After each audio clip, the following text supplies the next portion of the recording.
Hello tout le monde, c'est Déborah de Daily Debbie et j'espère que vous allez bien. Aujourd'hui, on se retrouve pour pas un update lecture, un truc entre semi-update lecture et recommandation de livres à lire. Vu que c'est bientôt la journée des droits de la femme, je me suis dit que ça pourrait être intéressant de proposer des livres en rapport avec ce thème. Je sais pas trop comment dire ça. Et de l'autre côté, je voulais également parler de livres que j'ai lus récemment et qui m'ont plu. Donc, je me suis dit pourquoi pas faire les deux en une seule vidéo.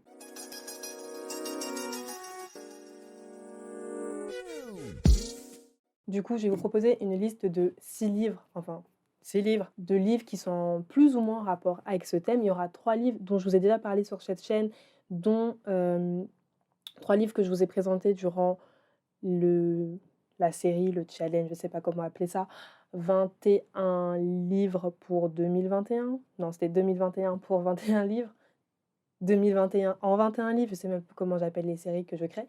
Bref, donc il y aura 3 livres dont j'ai parlé dans cette série, donc je vais pas trop m'attarder dessus et il y a 3 livres dont j'ai jamais parlé sur cette chaîne, donc j'ai un petit peu plus, m'attarder dessus et on perd pas les bonnes habitudes que j'ai essayé d'instaurer en début d'année, c'est-à-dire il y a 3 mois.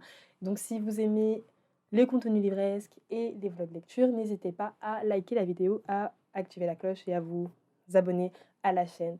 Je fais genre, j'ai des habitudes, mais j'oublie déjà c'est quoi ma petite phrase pour que vous vous abonniez. Bref, prenez votre thé, votre café ou un truc à grignoter et on y va. Il y a littéralement 2 vidéos qui parlent uniquement de ce livre sur cette chaîne. Donc je suis un peu en mode forcing, j'avoue. On va suivre une femme du coup, donc qui s'appelle Kim Ji-young et qui est née en 1982. Vous aurez suivi, tout est dans le titre, hein. Cette femme est coréenne, elle vit en Corée et en fait, on va essayer de comprendre durant toute l'histoire pourquoi elle a pété un câble. Donc on va revenir sur son enfance, sur son adolescence et ensuite sur sa vie d'adulte, que ce soit dans le cercle professionnel, on va dire, que dans le cercle privé ou familial. Et en fait, on va se rendre compte, via son histoire et via les anecdotes qu'elle nous donne, qu'elle a été vraiment victime de sexisme durant toute sa vie. C'est-à-dire que ça a commencé vraiment depuis qu'elle a 1 an, 2 ans, avec une anecdote qui m'avait trop marquée, c'était que son petit frère, en fait, donc son petit frère qui arrive bien après elle, bien après sa sœur, et des privilèges que elle n'est pas. Par exemple, à un moment, ça m'avait trop choquée, mais son petit frère, en fait, il pleut et la mère donne un parapluie rien que pour le petit frère et par contre, elle et sa sœur doivent se partager un seul et même parapluie et elles comprennent pas trop pourquoi et j'avoue qu'il y a pas trop de raison. Le gars, il est tout petit, elles sont un peu plus grandes, donc la logique voudrait que peut-être il y ait une des sœurs qui partage son parapluie avec le petit frère, mais non, la mère veut absolument que le garçon ait un parapluie pour lui tout seul et que les filles, elles, partagent le parapluie. Genre ça n'a aucun sens. Vraiment la seule logique qu'on peut voir dans tout ça, c'est que bah c'est un garçon et elles sont des filles, donc il a le droit d'avoir son parapluie pour lui. On comprend pas. Et en fait, durant tout le livre, du coup, elle va nous donner plein de petites anecdotes qui vont nous montrer pourquoi elle a pété un câble. Et en vrai, quand on finit le livre, on se dit mais en tant que femme, on devrait tous déjà avoir pété un câble. Finalement, ça me paraît quand même plus fou que y ait beaucoup de femmes à l'heure actuelle, avec tout ce qu'on vit, qui n'aient pas encore pété des câbles et que on montre que cette femme-là a pété un câble et que ça choque en fait tout son entourage. Parce que en vrai, on subit tellement de mini-agressions durant toute notre vie, on devrait se dire à un moment genre c'est trop, c'est vraiment trop. Et finalement, non, on accepte, on accepte. Enfin, en tout cas, on se dit c'est la vie, on doit faire avec et on essaie de passer outre, on essaie de combattre les petites agressions ou les grandes agressions, ça dépend en fait du caractère de chacun. Mais là, ce qui est bien, c'est que finalement, bah, on suit Kim Ji-young, on voit ce qu'elle fait, on voit comment elle réagit à chaque micro-agression ou à chaque agression réelle. Je sais pas trop comment dire ça, mais en gros des grosses agressions, des personnes qui lui ont fait peur, ce genre de choses. On voit comment elle réagit en fait à chaque étape et comment c'est rentré dans son quotidien, comment c'est rentré dans sa normalité, alors que finalement ça devrait pas être normal en fait d'être agressé ou qu'on nous rabaisse juste sous prétexte qu'on est des femmes. Enfin bref, je commence déjà à m'étendre sur ce livre alors qu'en vrai j'en ai déjà parlé. Donc si vous voulez avoir plus de détails sur ce livre, plus d'anecdotes sur ce que vit Kim Ji-young, en vrai allez voir les vidéos que j'ai déjà fait, ça ira beaucoup plus vite parce que j'ai pas fait encore 15 minutes pour parler de ce livre. Et là je sens que je commence à genre activer la machine pour parler que de ce livre alors que c'est pas ce qui est prévu. Donc si ça vous intéresse, allez voir les autres vidéos, ça ira beaucoup plus vite.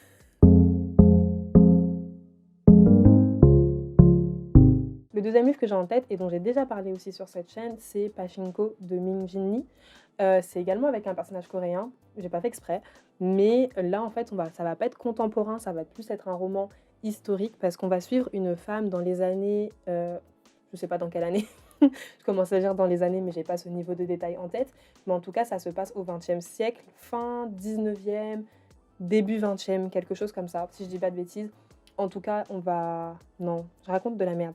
Plus 20e siècle, pas 19e siècle, parce qu'il y a un moment où on parle de la Seconde Guerre mondiale, donc la meuf a pas vécu aussi longtemps que ça, je pense. Je sais pas. Bref, c'est pas très important. Donc je disais, c'est un roman historique et on va suivre du coup une fille qui s'appelle, j'ai oublié son prénom, j'ai retrouvé son prénom, une fille qui s'appelle Sunja. Donc du coup, Sunja, elle va être obligée de se marier avec un prêtre pour, entre guillemets, sauver l'honneur de sa famille parce qu'elle est tombée enceinte d'un homme marié et d'un homme dont elle n'était pas la femme surtout. Et pour ne pas embarrasser sa mère, ne pas embarrasser le commerce de sa mère, ne pas mettre la honte sur sa famille, enfin bref, vous connaissez ce genre de thématique. Un prêtre lui propose de se marier avec lui et de partir au Japon. Genre ils partent. Donc en fait, on va pas suivre la vie de Sunja vraiment en Corée, on va la suivre au Japon, on va suivre tout ce que ça inclut finalement d'être loin de sa famille lorsqu'on n'a pas de repères, parce qu'on change de pays, c'est pas comme si à partir d'une région à une autre, et des fois même d'une région à une autre, les différences culturelles peuvent se faire ressentir. Et là, bah, du coup, elle change de pays, c'est pas la même langue, c'est pas la même culture, et surtout qu'au Japon, en fait, les personnes coréennes sont extrêmement discriminées. Donc finalement, il y aura tout ce qui est lié à l'éloignement de sa famille, au changement de culture, à la discrimination, parce que comme je vous ai dit, les Japonais sont très racistes envers les Coréens, j'imagine également envers d'autres cultures, mais en tout cas, ils n'acceptent pas du tout les Coréens dans leur pays. Donc ça, il y a la pauvreté, après il y a la guerre qui va arriver. En fait, il y a plein de malheurs qui vont arriver sur la petite tête de Sunja et on va suivre un peu comment sa famille essaie de se relever de tout ça, comment ils affrontent les difficultés, comment ils affrontent la guerre, comment ils affrontent la faim, comment ils affrontent la pauvreté. Bref, il y a tellement de sujets qui sont abordés et malgré tout ça, en fait, ça reste une histoire qui est très positive parce que Sunja, même quand il lui arrive les plus grosses merdes, bah, elle garde la tête haute. C'est vraiment une femme forte et elle se bat à fond pour sa famille, pour ses enfants. Et ce que j'ai également très bien aimé dans ce livre, c'est que le prêtre, du coup, qui lui propose de se marier avec elle, on pourrait penser au début que, voilà, le gars, il essaie de tirer avantage, c'est pas français je crois. Il essaie de tirer profit.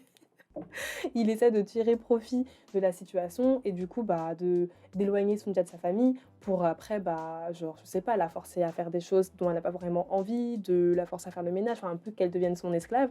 Et en fait, pas du tout. On nous propose un autre récit avec une personne qui essaie vraiment d'être gentille, qui essaie vraiment de construire quelque chose avec elle. Mais il y a d'autres hommes également qui vont arriver dans le quotidien de Sunja et qui sont pas forcément sympathiques, qui sont pas forcément bienveillants. Donc finalement, on se rend compte et ça, du coup, au début, je pensais que c'était un homme qui avait écrit l'histoire pour montrer que non, tous les hommes ne sont pas méchants. En fait, non, c'est une femme, mais elle a quand même pris à cœur finalement de montrer différents types d'hommes, de différents types de personnalités et pas simplement parce que voilà, ça se passe au début du XXe siècle, que tous les hommes ont une seule façon de penser, que tous les hommes voilà, sont super sexistes et quoi que ce soit. Non, pas du tout. Il y a également des hommes bah, qui, en temps de difficulté, bah, veulent que les femmes les aident, ou même quand il n'y a pas de difficulté, ils sont totalement ouverts à l'idée que bah, leurs femmes travaillent, que leurs femmes les aident. Enfin voilà, il y a des hommes qui n'ont pas forcément honte que leurs femmes rapportent également de l'argent à la maison pour se nourrir. Parce qu'il y a quand même des gars dans ce livre qui préfèrent mourir de faim plutôt que leurs femmes leur apportent du riz. Donc vraiment les hommes, je ne comprends pas.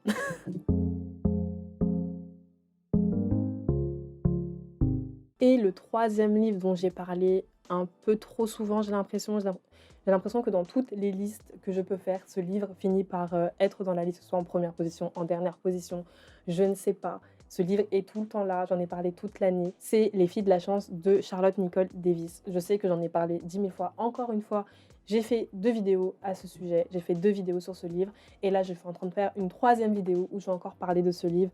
Je suis une forceuse, je sais, c'est pas grave, passons à autre chose. Donc, Les filles de la chance, de quoi ça parle? Je vais faire vite parce que si vous avez regardé les 2 précédentes vidéos, il y a moyen que vous saviez déjà de quoi ça parle. Donc, Les filles de la chance, ça va parler d'un groupe de filles, dont 2 sœurs qui s'appellent Aster et Clem et ce groupe de filles vit, travaille, est exploité au sein de ce qu'on appelle une maison d'hospitalité.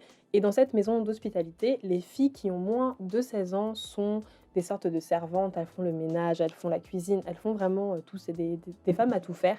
Et une fois qu'elles ont plus de 16 ans, elles deviennent des prostituées.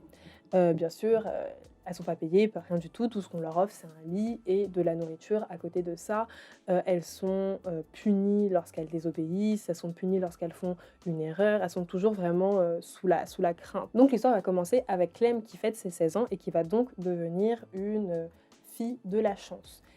Et là, en fait, tout va partir en cacahuète pour Clem parce qu'en plus de devenir une fille de la chance, donc une prostituée, je répète, hein, c'est pas quelque chose qu'elle a choisi, elle est obligée de faire ça. Ses parents l'ont vendue, ou ils l'ont abandonnée dans une maison d'hospitalité. Dans cette maison, elle est torturée. Moi, je trouve que c'était de la torture, mais du coup, elle pense quand même, elle sait pas ce qui va lui arriver, elle sait pas qu'elle va devenir une prostituée. On lui dit juste que maintenant, ça va devenir une fille de la chance et que, ben voilà, c'est sa soirée, c'est son anniversaire, et cetera.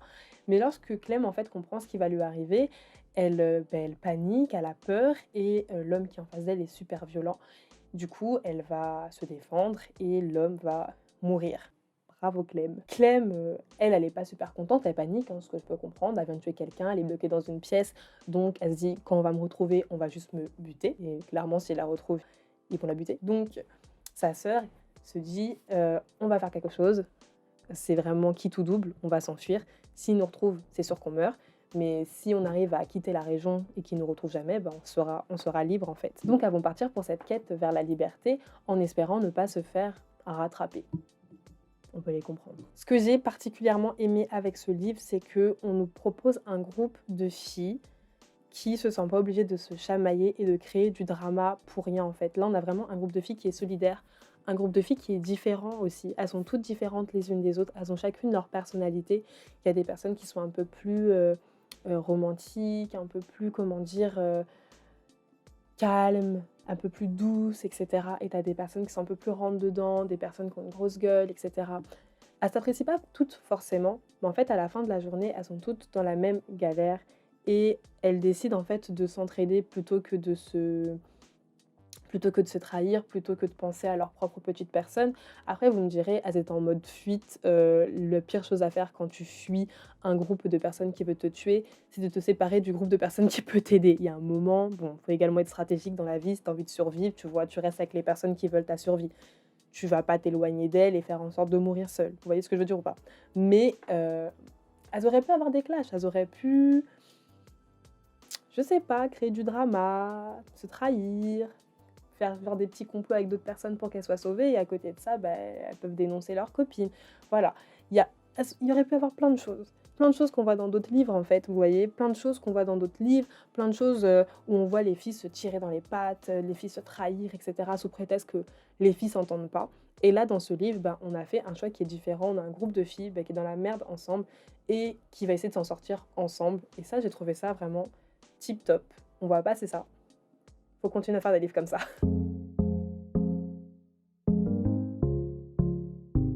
On arrive au livre que je n'ai pas du tout chroniqué sur cette chaîne. Je pense que je n'ai même pas chroniqué sur mon Insta. On va parler d'abord de Queenie. Queenie, la reine de Harlem, je crois. La reine de Harlem. Queenie, la reine de Harlem, c'est ça le titre. De Aurélie Lévy. Ça, par contre, je l'ai. Alors, petite pause, on est sur un manque de respect total parce que je retiens ni le nom des personnages, ni le nom des auteurs et maintenant, je me trompe aussi dans les titres. Mais bon, pour ma défense, il y a un roman qui parle de cette femme et qui s'appelle Madame Sinclair, la reine de Harlem. Donc, je suis pas totalement dans le faux. Mais bon bref, on retourne à la vidéo, mais maintenant vous savez que je suis une booktubeuse à 2,50 francs. À tout de suite. Donc Queenie, la reine de Harlem de Aurélie Lévy. Déjà, il faut savoir que c'est un roman graphique. C'est pas quelque chose que j'ai l'habitude de lire, les romans graphiques, mais là, il y avait plusieurs raisons pour lesquelles je voulais, acheter ce roman graphique et pour lesquelles il m'a attirée. Déjà, la première chose, c'est que, c'est un personnage qui vient des Antilles. C'est une, Queenie est martiniquaise, donc là, je me sentais un peu plus, liée. Je me suis dit: «Waouh, une personne que je ne connais pas, une personne qui est plus ou moins connue et qui vient des Antilles. C'est intéressant, lisons-le». Donc déjà, c'est un personnage antillais. Ensuite, deuxième chose, c'est que c'est une histoire, c'est tiré d'une histoire vraie. Donc je me suis dit: «Waouh, une personne plus ou moins connue, waouh, qui est antillaise, c'est une histoire vraie, elle a habité à Harlem, en plus c'est un gangster». Ça faisait trop d'informations en fait qui n'étaient pas censées se connecter entre elles, mais qui se sont connectées entre elles. Donc je me suis dit: c'est un truc à lire». Donc l'histoire de Queenie. Pour faire court, Queenie, c'est une Martiniquaise qui a grandi en Martinique et sans vous spoiler, l'histoire, elle finit par, partir aux États-Unis et plus précisément à New York. Lorsqu'elle arrive à New York, elle a pas d'argent, elle est fauchée, elle est seule en fait. C'est une jeune femme d'une vingtaine d'années si je dis pas de bêtises et elle a des facilités en fait pour, compter, pour faire des calculs mentaux et cetera. Ce qui va la conduire en fait à, finir par dealer clairement. Elle va finir par dealer, monter un empire et devenir l'une, des gangsters, l'une des criminels les plus connus de New York, de Harlem. Sauf que un truc que j'ai pas compris, c'est que en fait, avant ce livre, avant même que, grande lectrice, je vous mettrai, son logo, son je sais pas quoi, son blog, heu, qui fait un très bon travail, soit dit en passant. Hello! Donc avant que grande lectrice en parle, j'avais jamais entendu parler d'elle, absolument jamais et je me suis dit: «C'est quand même bizarre» parce qu'on entend beaucoup parler, des gangsters, super connus. J'ai plus les noms, mais vous savez bien, il y a des personnes, dès qu'on parle de gangsters, dès qu'on parle de crime, on c'est souvent les mêmes noms qu'on revoit et là, je me suis dit: «C'est une personne qui a vécu à la même époque qu'eux, qui a eu un business aussi, florissant qu'eux et finalement, on n'en entend pas du tout parler ou en tout cas, j'ai jamais vu vraiment de série, par exemple, sur elle, jamais vu de film sur elle, jamais vu dans des séries où on allait parler d'elle, j'ai jamais vu ça. Donc je me dis: «C'est quand même bizarre que cette meuf ait disparu, en fait, de l'histoire de la culture populaire». Ça me paraissait chelou. Donc je voulais un peu, vous voyez, réparer ce tort et lire ce livre et en fait, c'est fou parce que cette meuf, elle avait vraiment de l'influence. Genre, les gens avaient peur d'elle. Les gens avaient peur d'elle, les gens, en fait, complotaient contre elle et du coup, dans toute l'histoire, on va voir comment elle, elle essaie de se retirer, en fait, de ce business parce que voilà, elle a vieilli, elle veut passer à autre chose et comment d'autres personnes, finalement, essaient de, la retirer du marché, genre la retirer du marché, si vous voyez ce que je veux dire et prendre le contrôle sur, ses activités. Donc en fait, on va suivre un peu ces guerres de gangs entre, les gangs, entre la police aussi parce qu'il y a souvent même toujours des ripoux dans l'histoire et on va suivre comment en fait elle arrive ou elle arrive pas ou comment enfin, quelle est sa stratégie de survie en fait? On suit sa stratégie de survie. Je sais pas si tout dans ce roman graphique est véridique, j'imagine qu'il y a forcément des éléments de, fictionnels pour mettre un peu de piment en fait, dans cette histoire, que ce soit divertissant, vous voyez ce que je veux dire? Mais je pense que le fond est véridique parce que à la fin et ça j'ai trouvé ça vraiment super cool, on a je sais pas comment on appelle ça, mais en fait ils vont faire, des bulles, biographiques avec, les personnages. C'est-à-dire, par exemple, Queenie, elle est née en telle année, voilà ce qu'elle a fait, sa main droite, voilà comment il s'appelle. J'ai oublié les prénoms, faites pas comme si d'habitude je retenais les prénoms, j'ai oublié les prénoms, mais du coup, sa main droite, comment elle s'appelle, ce qu'il a fait, pourquoi il est connu, pourquoi les gens le craignaient et cetera et ainsi de suite, en fait. Donc on a vraiment toutes les figures, importantes de la vie de Queenie. On explique quel a été leur rôle ou pourquoi ils étaient craints, pourquoi ils étaient importants, enfin bref. J'ai trouvé ça super important, super intéressant, pardon, et au-delà de ça, les dessins sont super beaux. Genre, c'est fait en noir et blanc, c'est très détaillé au niveau des illustrations. J'ai trouvé ça vraiment très beau.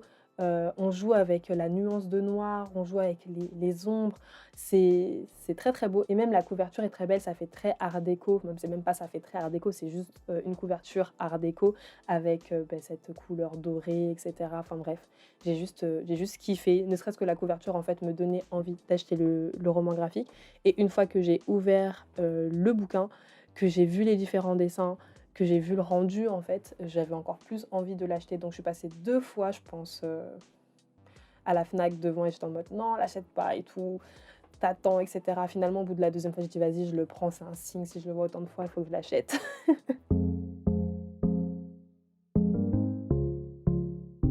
Le cinquième livre du coup de cette liste, l'avant-dernier livre, c'est Les Carmidors de Olivia Gomet.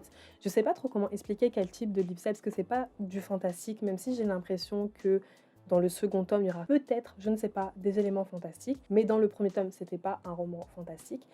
Mais c'est pas non plus de la fiction type contemporaine, ni totalement moyenâgeuse.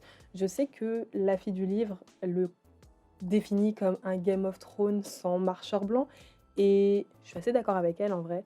C'est comme un Game of Thrones, en tout cas c'est comme la saison 1 de Game of Thrones avec énormément, d'intrigues politiques, de trahison et d'histoires de jeux de pouvoir entre les personnages. Donc on va suivre 4 frères et sœurs avec leur père, donc les Carmidor et en fait, ils vont aller dans la capitale pour défendre les intérêts de leur famille suite au renversement du roi. Donc il y a un nouveau roi qui s'installe et ils veulent montrer qu'ils sont toujours aussi puissants, ils veulent montrer qu'ils dominent le game. Donc chacun a un peu son objectif dans cette histoire. Et l'un des personnages qui est pour moi central dans cette histoire, c'est la fille aînée. Et la fille aînée, en fait, elle a comme objectif d'être la femme puissante dans la capitale, au sein de la nouvelle famille royale.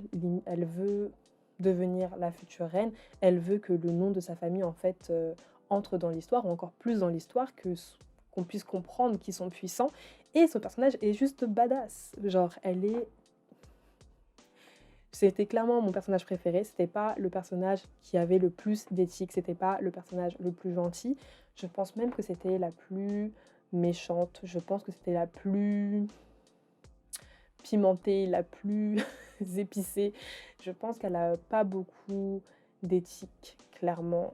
Je je sais pas trop comment expliquer quel type de personnage c'est, mais elle correspond pas du tout aux standards féminins qu'on peut avoir dans ce type de livre, avec une fille qui est très, «Je veux épouser le prince ou le roi, je suis totalement dévouée à lui, je tombe amoureuse de lui dès le premier regard», ce genre de choses. Elle est pas du tout dans ça. Elle veut peut-être épouser le roi, mais elle veut l'épouser parce que en fait, ça sert sa famille, tu vois?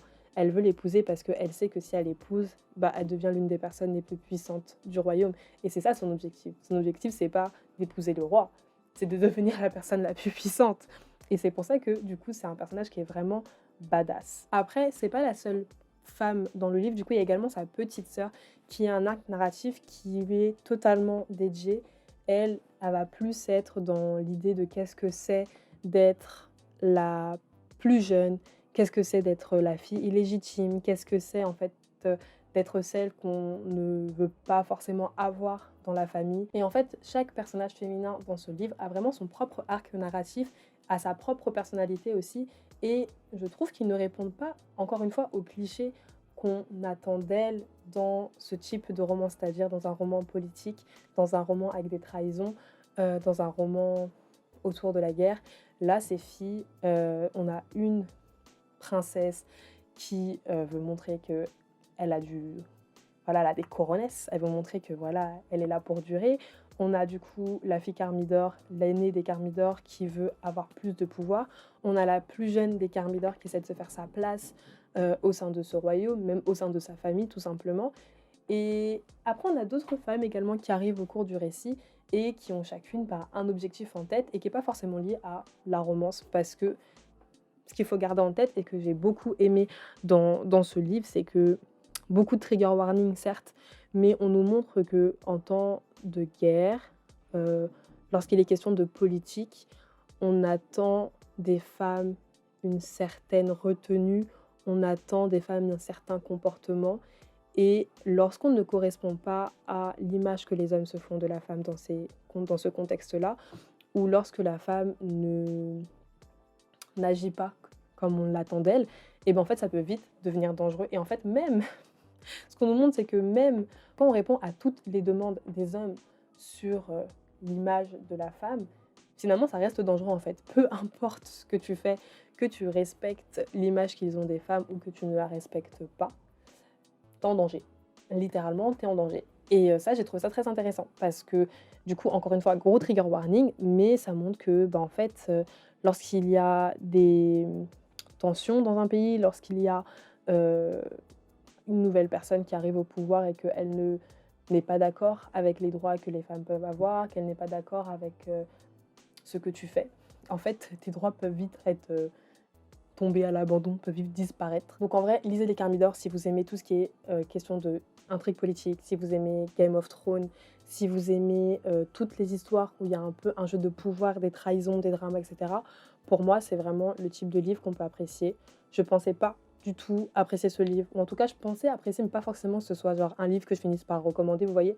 Et finalement, je le recommande. Et je pense que c'est vraiment le type de saga dont je peux lire les prochains tomes. Genre, je pense sincèrement que le second tome, quand il va sortir, je l'achèterai. Donc en vrai, la fille du livre, des fois, fait des recos qui peuvent m'intéresser. Franchement, il faut que je garde ça en tête parce qu'elle lit beaucoup de fantaisie. Et souvent, je me dis, bah en fait, tout ce qu'elle propose, ce sera de la fantaisie.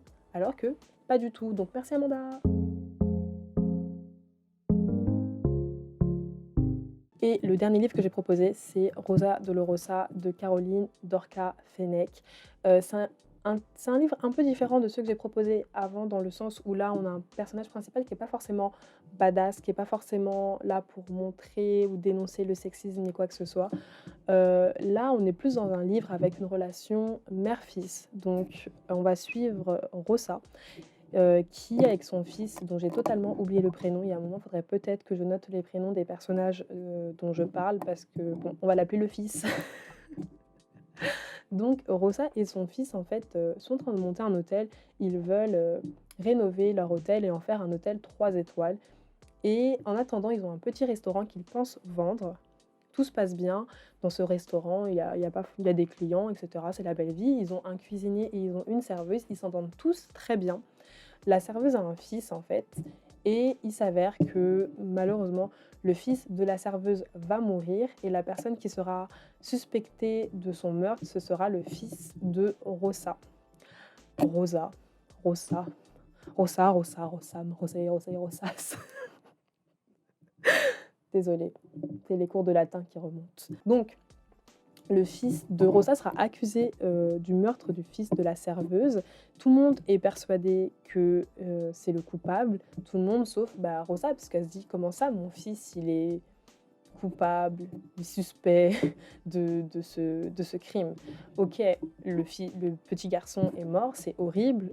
Il faut qu'on trouve le vrai meurtrier. Il faut qu'on puisse savoir qui a fait ça à cet enfant, parce que cet enfant était tout mignon, cet enfant ne méritait absolument pas ça. Et puis comment la personne a fait pour faire en sorte que le garçon le sorte de chez lui le soir et qu'il se fasse tuer comme ça, sans que personne ne voit quoi que ce soit. C'est totalement horrible. Donc Rosa est d'accord avec tout ça, mais elle veut pas croire que c'est son fils qui puisse être capable en fait de tuer un enfant. Elle se dit mon petit garçon, la personne dont j'ai accouché, la personne que j'ai vue grandir, la personne avec qui je travaille, en fait elle peut pas juste être coupable de ce dont on l'accuse. C'est juste pas possible.